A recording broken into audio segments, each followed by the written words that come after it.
Protein ఎందుకు తినాలి? నాకిప్పుడే తెలియాలి. నేనెవరో తెలిసిన వాళ్ళకి హాయ్, తెలియని వాళ్ళకి నమస్తే. Today is day 41 of my no sugar no junk challenge of 2026. So protein ఎందుకు తినాలి అంటే వెయిట్ లాస్కి ఫ్యాట్ లాస్కి డిఫరెన్స్ ఫస్ట్ మనం తెలుసుకోవాలి. చెప్పు. మనం వెయిట్ తగ్గాలనుకున్నప్పుడు ఫస్ట్ చేసే మిస్టేక్ ఫుడ్ తగ్గించేయడం.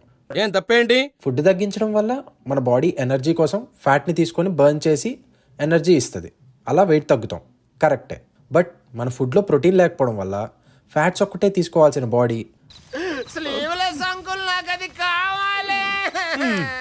అంటూ మజిల్ని కూడా తీసుకుంటుంది. So you end up losing muscle and becoming lean and weak. అదంటే ఫ్యాక్షన్ ఫ్యామిలీ. మన ఫ్యామిలీలో అలాంటివి ఏమి ఉండవు కదా. హెల్దీ లైఫ్ కోసం ప్రతి ఒక్కరూ ప్రోటీన్ తినాలి. అందరికీ సో మీరు ప్రోటీన్ తీసుకుంటే మజిల్ డ్యామేజ్ అవ్వకుండా కాపాడుతుంది. క్యాలరీస్ తక్కువ తినడం వల్ల ఫ్యాట్ లాస్ అవుతుంది. లాస్ట్ టైంలో జనరిక్గా కాకుండా better protein options for breakfast, lunch, dinner అలా డివైడ్ చేసి కమెంట్స్లో ఇచ్చాను, చెక్ చేయండి. ఈ కవితలో చాలా ఇన్ఫర్మేషన్ ఉంది అంకుల్. అనుకుంటే ప్లీజ్ డూ ఫాలో.